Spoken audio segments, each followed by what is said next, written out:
Hey, what's up, everybody? Happy Easter. Pat here, grateful recovering alcoholic addict, just like every day. Happy Easter. I just woke up from a nap, so forgive me. My brain will be braining at the moment. Yeah, guys.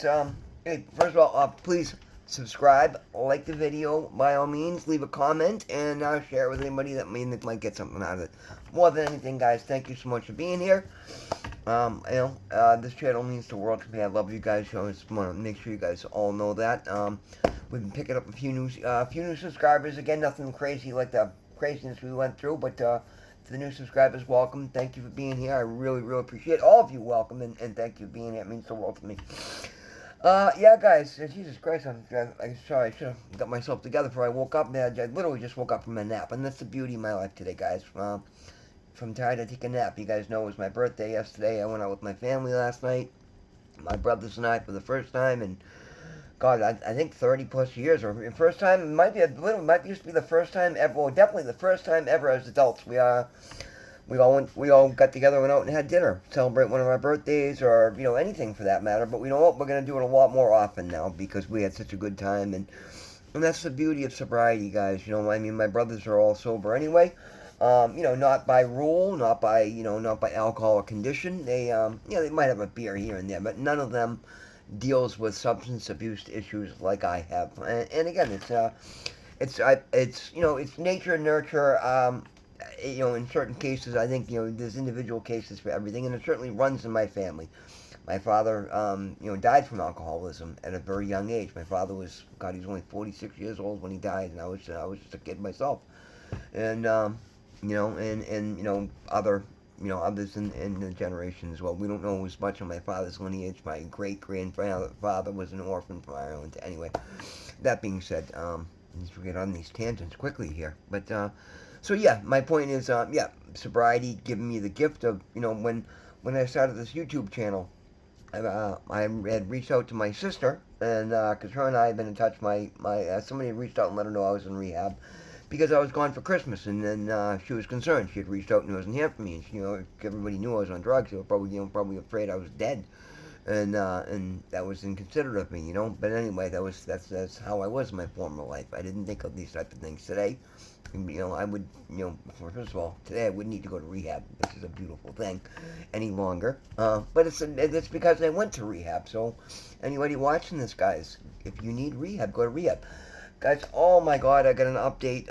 For those of you that watch these regularly, and I think anybody that does probably does. But anyway, my friend who I've been trying to help for, God, the last, I don't even know, couple months, whatever, is at the hospital, and I'm so incredibly happy. As a matter of fact, they reached out to me today, and already 2 days in the hospital, they sound like themselves again. Like they still got, they're still working on issues, they're still getting properly medicated, and but literally the difference in the lack of despair in their voice was amazing, right? I mean, I'm so incredibly grateful. And as a matter of fact, I immediately asked how they were doing, what they need, and they don't have a lot of clothes there. And I'm like, I have hospital stuff. They gave me some stuff to wear, and I'm like, you know what? Just let me know where you are, and I'll go pick up a couple pairs of sweatsuits and some clean T-shirts and some socks and some underwear, and I'll drop it off to you. Like I don't mind. I'll pay for that myself. Like not out of your settlement money or not out of anything. But I'm so happy that you're there. I want you to be comfortable. You know what I mean? I'll bring you cash. So if there's a vending machine, you can get food or smokes or whatever you need. Like I just let me know what you need, and I think what it is they went to one hospital and they got transferred to another. I suspect they're at a drug treatment facility and they don't want us to know that because they were trying to hide the fact they're doing drugs. And again, it's a shame, guys. Like this, I mean, really, you're gonna hide from me the fact that you're doing drugs? That's literally my whole platform is overcoming addiction. But again, you don't know what everybody's thoughts, and I'm sure she'll kind of as she gets clearer, and as they get more, as they get better, they'll come and we'll eventually hear the whole thing. But again, the stages of growth, and I'm just so encouraged. And the reason I bring this up is not to throw them out. It's because don't give up, guys. You know what I mean? Like anybody else would have thrown in the towel and just said, throw your hands in the air. And this person deals with abandonment issues, and that might have been enough. But no, I kept coming, and I kept coming, and I kept coming. But I didn't bullshit. I didn't bend, and I didn't. I tried to deliver the truth as softly as possible, but I just kept telling her every time she said something silly to me. I'm like, no, no, you're not thinking right. You need to be back on your meds. This is the mistakes you're making. This is the mistakes. And it was tough because it was like, but again, it needed to be done. And now, now my friend is in the hospital getting better. And again, I say this again, this is not somebody I've ever been romantic with. Matter of fact, my former boss, Doug, used to date her. But it's somebody I worked alongside with for years. And it broke my heart to see her spiraling because, it's tough. I don't want to see that happen to anybody. So to be the person that finally convinced her to go to the hospital, and to be the person that they're calling because they know somebody cares and somebody's actually going to cheer them on, and to hear the encouragement, to hear the happiness back in their voice, the clarity back in their head, to hear them speaking words that make sense, and actually like living in the moment and not living in despair of what had happened and why I can't do is so incredibly encouraging, guys. And it's literally why I do what I do. That's why I got my channel, to encourage. So guys, anybody dealing with somebody who is an alcoholic or an addict, and again, I mean, you gotta, I'm gonna stop that statement. I almost said something stupid right there, because guys, you know what? You have to use your discernment, right? There's a fine line between enabling and helping. Okay, so always help. Don't ever turn your back on it. And again, there are times when, for that person's greater good, you're gonna have to shut the door, and that's a horrible. And I hate saying that because this is coming from somebody who the door was shut on, and spent 3.5 years homeless on the streets because of it. Because it hurt my feelings one night so badly that I walked away. And as a matter of fact, I've never been back to Medway since. And but it was, yeah, we'll let that go. Where those days behind us, we'll save that for speaking in a meeting. But anyway, there are times you're gonna have to shut the door. You cannot enable and continue, because what happens when you enable that person and it just gets worse, and next thing they take it to the next level. And now you carry that guilt and shame. You gotta use your discernment on where you're helping and when you're enabling. And enabling is, and sometimes, like I said, I've said it before, when you catch somebody's role from crumbling. And again, I'm not saying don't help somebody. If they're in early stages, and by helping them out, you might send them in the right path, and then by all means help out, but don't enable. Don't take on somebody else's responsibilities or culpabilities for their actions, and in doing so, allow them to think that what they're doing is okay, and then to enable them that way to have things continue to get worse. But at the same time, when you know somebody who's suffering in the throes of addiction, it's in the role you're playing is one of encouraging them to get better. Never give up, okay? Don't give up on them. Again, don't enable them, and don't take their punishment for them, but don't give up on them either. Always at least be an ear and an encouraging word, and do what you can to try and push them into clarity and into rehab and into help. Because man, it's amazing to me. It is so hard to take that first step to get to rehab, but once you do, once you step in that door, and this is for anybody out there suffering in addiction and in early, and trying to get themselves into early addiction, guys, it is so worth it. I know how hard it is. It was so hard for me to just think that, and I think, part of the problem is sometimes when you walk into rehab for a month, you feel like, well, nobody, I've become so useless that nobody needs me around anybody. Nobody cares if I walk away, and that's not what it is, guys. And that's how I felt. I had to convince myself that I was too important to my boss and to my job, that the world was going to stop spinning if I went to rehab for a month, and things would fall apart. And lo and behold, the world kept on spinning, and things got done, and concessions were made, and things got done. As a matter of fact, look at what's happened since. Like, I'm of service, and I'm of use to so many people, myself included, because I did. It was the best. I mean, I don't think I even have to say that to you guys. Clearly, going to rehab was the best decision I've ever made in my life. I mean, this has been the godsend gift of sobriety I've dreamed of my entire life. I'm literally, guys, and I notice I've not been saying that lately. I'm very proud of myself, but in this case, I will, because I am literally living the life I've dreamed of living right now. And this is again just the beginning, and it's just getting built. But it is everything I always dreamed that life could be. Early stages, and the and the thing of it is, I'm so much far ahead of where I ever thought I'd be that I know that the next steps are just going to be that much more beautiful, and it's because I do it in God.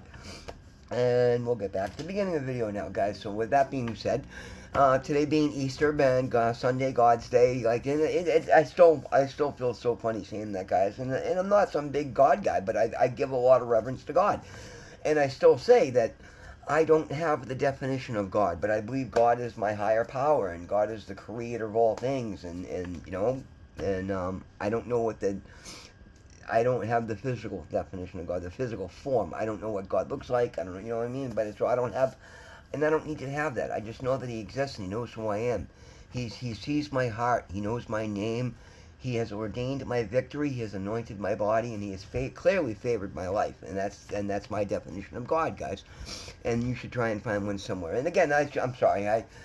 As long as your definition of God is a loving God that wants you to do better and wants you to help other people and wants you to be the best version of you possibly can, then you're on the right track. I don't care what you call it. You can call it ham sandwich for all I care, because you're on the right track. It's doing the right thing, and it is the most important, one of the two most important relationships I have in my life right now. That the second one being my relationship with self. And if you can do those two things, guys, you will become a miracle magnet. You will become an unstoppable force of good in your life, and there's nothing more I want for you than that. Um, yeah, it is happy Easter to everybody. I just woke up from my nap and I was trying to figure out why I didn't have anything scheduled for tomorrow, and I realized it is a holiday. It is Patriots Day, and I have the day off, and I'm thrilled. I didn't even dawn on that. I'm self-employed now, so again, I may have some little things to do. Service calls come in, I'll go out and take care of them. Because again, I don't leave anybody without heat or hot water or things of that nature, and tenants with toilets that don't run or don't work or anything like that. Anything may come in, I'll take care of. But other than that, I'm gonna actually go watch the marathon. Like, I think I've done that 2 or 3 times in my life, and it's always been something I only do when I'm sober, because otherwise I'm too messed up to, well, not too messed up, but too busy playing the stupid the play stupid games, win stupid prizes lifestyle to ever go watch and enjoy the marathon. So I think I will do exactly that. And the other thing is, it's going to be a nice day. It's time. My buddy Chris called. He wants me to look at his motorcycle.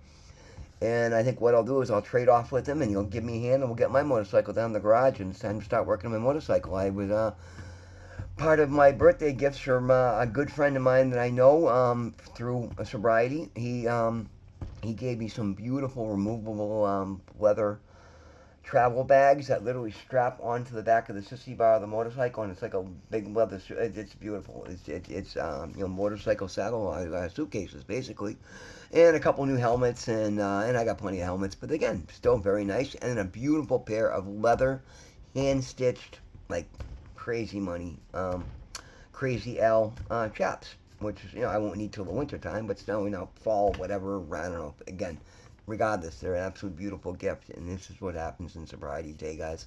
I get so many beautiful things in so many different ways, and I just am currently, constantly in awe of the beauty of my life, and there's nothing earth-shattering. I mean, things crazy happened. That roulette hit the other day.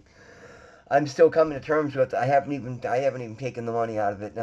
It's still just sitting there, and I'm just like in shock. I haven't even looked into what I got to do to remove it, because I'm not used to these things, guys. And at the same time, it's in a safe place, and I got plenty of money in the bank. But and I think that's part of it, guys. Is the fact I'm not like. I love the fact that today I can win $22,000 and leave it sitting there and just be like, wow, is that real? Wow, did that really just happen? And not be freaking out that, oh my God, I need that money to go do something stupid with. No, I'm going to do something intelligent with that money. I just haven't figured out what I'm going to do with it yet. So I'm going to let it sit until I decide it's either going to, and we're going to figure something out. It's going to go to something very positive, and I'm so incredibly happy for that. Guys, the gifts just keep on coming, and it's because of the work I'm doing. I do it hand in hand with God. I found my faith. I found my desire to be part of a community. I found my desire to actually engage with my world and make it a better place and become somebody that people can rely on and want to be around and want to collaborate with. And I found ways to fall in love with myself. And I don't mean that in a bad way, but I mean that in a self-love and self-respect and know my worth and know what I bring to the table, and then challenge myself to be the best version I can every day. I literally say that 3 or 4 times a day in my prayers, and then I act on it, guys. That's the whole thing. It's one thing to say things, and the whole second, it's a whole other thing to actually do them. And again, I fall short constantly, guys. I'm not trying to say this is not, it's progress, not perfection. Perfection is the enemy of success as well, because there is no such thing as perfection, and when you strive for it, it's your excuse to fall short of what you're capable of. Do the best you can. That's what I'm trying to do. I'm trying to do the best I can. I'm trying to challenge myself to rise to new heights every day, and even if it's just a little bit, it's still better. And the thing is, guys, that's momentum. When you have momentum going, guys, you start getting some serious stuff done. Progress is beautiful. Life is beautiful. Sobriety is beautiful. You are beautiful. I am beautiful. We are beautiful. Guys, I love my life. I love you guys. God loves you. I love you. Thank you so much for being here. I hope you've had a wonderful, beautiful, blessed Easter. And have a great night. We will see you tomorrow. Thank you.